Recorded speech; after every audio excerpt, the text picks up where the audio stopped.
एक लंबे समय पहले एक गांव में आनंद, उसके माता पिता जानकी और रमैया, उसकी पत्नी नर्मदा और उसके बेटे नानी के साथ एक छोटे घर में रहता था।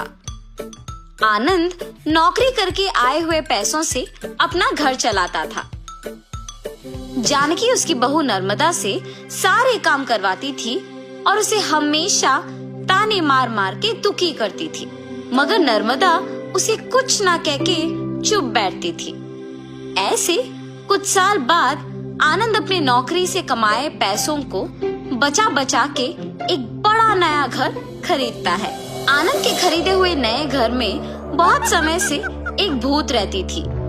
ये बात आनंद को नहीं पता था और इसीलिए वो घर खरीदता है और उसके आसपास खाली रहने के कारण दिखने में बहुत शांत सा माहौल था और जानकी में कोई बदलाव नहीं आया। नए घर में जाने के पहले ही दिन नर्मदा की गलती के बिना ही उसे ताने मारती है। दुखी होकर नर्मदा बिना कुछ खाए और सोए अपने कमरे में जाकर रोती रहती है।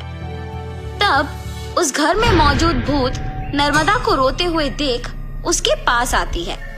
बगल में परछाई को देख नर्मदा तुरंत खड़े हो जाती है। तब वो भूत नर्मदा के सामने आके खड़े हो जाती है। उसके चेहरे पे घाव, खुले बाल देख के नर्मदा डर जाती है। बाप रे, भूत भूत! डरो मत, मैं तुम्हें कुछ नहीं करूंगी। तुम हमारे घर में क्यों आई हो? तुम लोग ही मेरे घर आए। ये तुम्हारा घर है? हाँ, ये मेरा घर है। इसी में मैं मर गई। मेरे मरने के बाद ही तुम लोग यहाँ आए। ऐसे कह के अचानक नर्मदा में घुस जाती है। हा हा हा, ऐसे हंसते हुए सो जाती है। सुबह उठ के जब जानकी देखती है कि सारा काम वैसे का वैसे ही रह गया, तब नर्मदा नर्मदा बहुत बार बुलाने के बावजूद जब वो नहीं आती है तो जानकी ही उसके पास जाती है। हाँ, तुम अब तक उठी नहीं? नर्मदा नर्मदा उठो! जानकी पास आके बुलाने पर नर्मदा जाग उठती है। उसकी आंखें बहुत लाल और डरावना दिखने के बावजूद जानकी उस पर ज्यादा ध्यान नहीं देती है। उठ गई? जाओ, जाके सारा काम करके चाय बना के लाओ। मेरे ही सामने जोर से बात करके मुझे काम करने के लिए कह रही हो? ये कह के उसका हाथ जोर से पकड़ लेती है। नहीं, तुम कुछ मत करो। आज से सारा काम मैं ही करूंगी, मुझे छोड़ दो। जाओ, जाके सारा काम करो। ठीक है, ठीक है। ऐसे कह के जल्दी से सारे काम खत्म करती है। ये क्या सच में मेरी बहू है? इसके मुंह से कभी एक लफ्ज भी नहीं निकला और आज ये मुझसे सारा काम करवा रही है। तुरंत ये सब मुझे अपने बेटे को बताना होगा। और ऐसे अपने बेटे को सब सच बताती है। तब वो कहता है, जितना भी गुस्सा क्यों ना हो, ऐसे तो नहीं कहते हैं माँ। आप अगर उससे अच्छे से पेश आएंगे तो वो भी अच्छा ही रहेगी। उसके बारे में क्या मुझे नहीं पता? उसके बेटे का ऐसे बात करने पर जानकी कुछ नहीं कहती है और अपनी बहू से डरने के कारण वो सारे काम खुद ही करती है। नर्मदा, नए घर खरीदने की खुशी में मैं अपने कुछ दोस्तों को घर बुला रहा हूँ। सारी चीजों का तुम्हें ही ध्यान रखना होगा। ऐसे बोल के चला जाता है। नर्मदा कुछ बात किए बिना खड़े रहती है। उसके बगल में खड़े जानकी के पास जाके वो कहती है, तुम्हारे बेटे की बातें सुनी है ना तुमने? सारी तैयारी तुम्हें ही करना होगा। ऐसे जोर से कहती है। अगले दिन आनंद दोपहर को अपने दोस्तों को घर ले आता है। नर्मदा, तुमने सारी तैयारी कर ली ना? हाँ जी। और ऐसे सबको खाना परोसती है और सभी हंसते हुए बातें करते रहते हैं। सभी व्यंजन स्वादिष्ट है भाभी जी। हाँ, मेरी पत्नी के हाथों में जादू है। आनंद, तुम्हारा घर भी बहुत खूबसूरत है यार। चारों ओर खाली और शांत है। इस घर को देखते ही पसंद आ गया मुझे, इसीलिए इसे बचाए हुए सारे पैसों से खरीदा हूँ।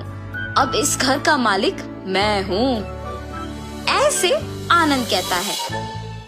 ये सुनते ही नर्मदा तुरंत भूत बनके अजीब आवाजें बनाती है। उसका सिर नीचे झुका रहता है और अजीब आवाजें आने के कारण सभी उसी को देखते हैं। नर्मदा, क्या हुआ तुम्हें?